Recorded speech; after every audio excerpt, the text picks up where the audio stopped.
Song of Iron is a new indie side-scrolling action-adventure game that aims to combine compelling combat with an engaging narrative. From a presentation standpoint, the game is very good. There's a good use of zoom in and outs to make the game appear bigger than it actually is, while presented in this format, and the soundtrack is easily the best aspect about the game. Almost everything else causes the game to be a rather unenjoyable experience where you feel like you are fighting the game just to proceed, along with the rather lackluster combat. I understand that this game was developed by one developer, but that is no excuse for a lackluster experience. I have played quality indie games, like Tangle Deep and Gen Shift, both developed by one individual, and both are really great. Song of Iron is clunky, frustrating, and pretentious, and not a game that I would recommend.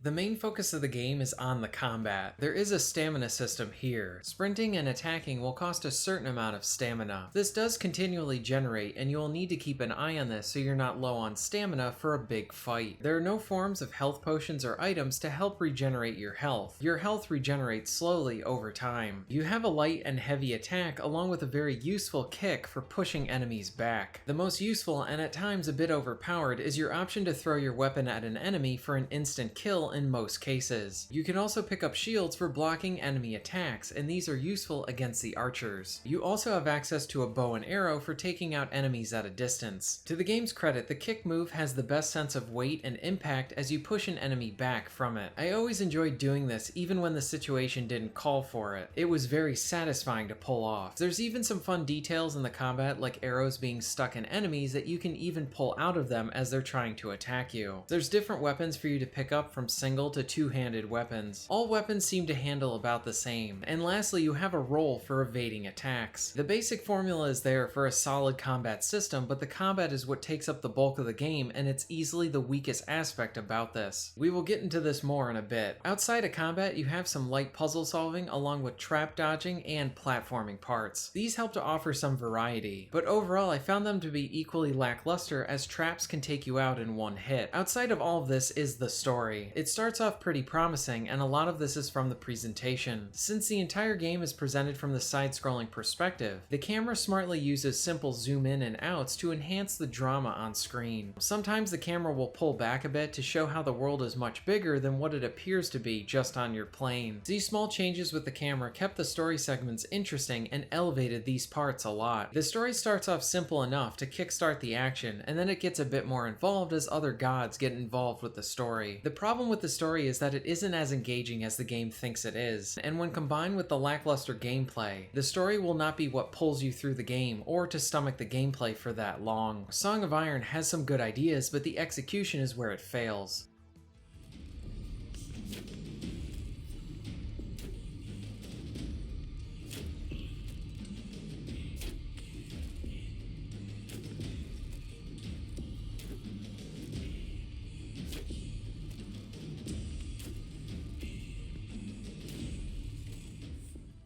The combat is easily the weakest area of the game. From the game's beginning moments, you will notice how something is very off about the combat. Song of Iron has some of the weakest sound effects that is a detriment to the game. For one, when hitting an enemy, you will notice that there is no feeling of any weight, even when swinging the weapon. Essentially, you feel like you are swinging a toy, and when you hit enemies, it feels like you are cutting through paper, rather than hitting something with substance. It honestly can be hard to tell when you are actually making contact with an enemy, since the sound effects are so weak. A decent sense of impact sound effects could have helped to sell the combat better. For example, if the game had an effect that when you swung your weapon, it actually sounded like it had a bit of weight behind it as you swung it through the air. Instead, there is no build up to your strikes and hits, and it makes the combat feel like you are just flailing about, without receiving any of the satisfaction of hitting someone within the game. Along with this, the enemies do a poor job of conveying when they have taken a hit from your melee weapons. When you use a bow and arrow, you can see the arrow sticking out of an enemy, confirming that you hit them, but when you are up close swinging your axe. The impact is so minimal that there's a lack of visual communication to the player to let them know that they are actually hitting something. In many cases, an enemy would die as I was hitting them, but I was confused on if the enemy died from 1 hit or 3. I honestly couldn't tell when I was up close. This significantly contributes to the clunky nature of the combat, and is something you will notice right away, and it will only continue to frustrate you throughout the entire game.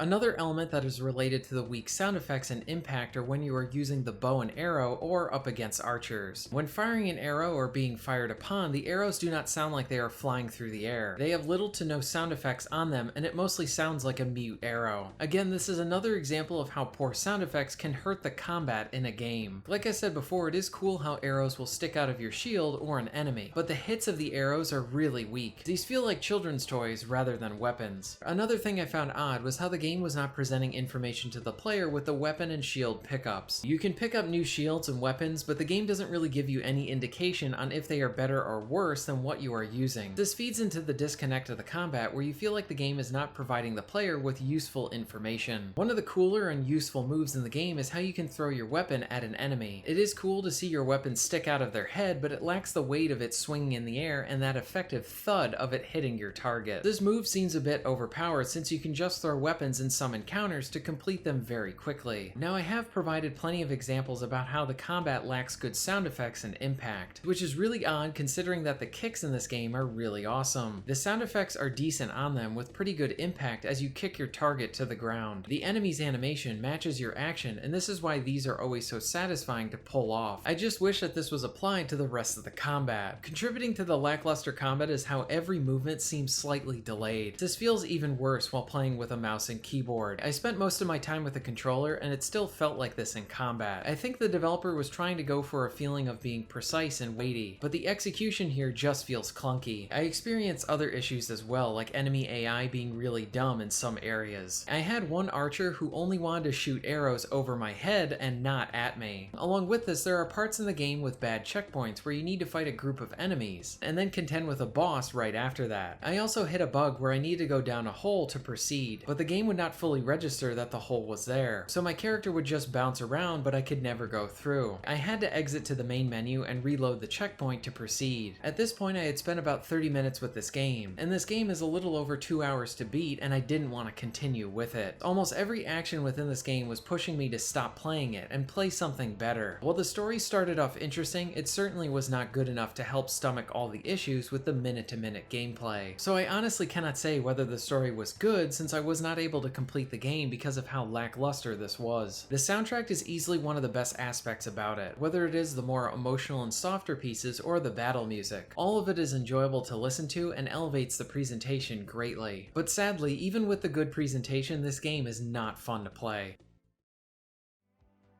Song of Iron is not a good indie game. It does provide a good presentation to its story along with how it uses its camera with a side-scrolling setting to create those memorable moments. But once the game gets into the meat of its gameplay, it completely falls flat and fails to give the player much reason to continue. The combat is the biggest part about the gameplay, and it is clunky, lackluster, and lacks proper impact to sell the weight of your actions. Hitting enemies feels sloppy and lacks the necessary punch to sell the hits. The sound effects do not help either, as the combat sounds are rather weak and almost non-existent. On top of this, the game feels a bit unpolished, and honestly could have benefited from more time in development. Overall, it feels like it lacked proper playtesting with good feedback to refine the game. There are some good ideas here, and I think this game needed better execution. If you are looking for two great indie games that are developed by one individual, please try out either Tangle Deep, which is a love letter to the Secret of Mana games, or Genshift, which has plenty of modes and plays like the old school GTAs. I do not recommend Song of Iron, and thank you very much for watching.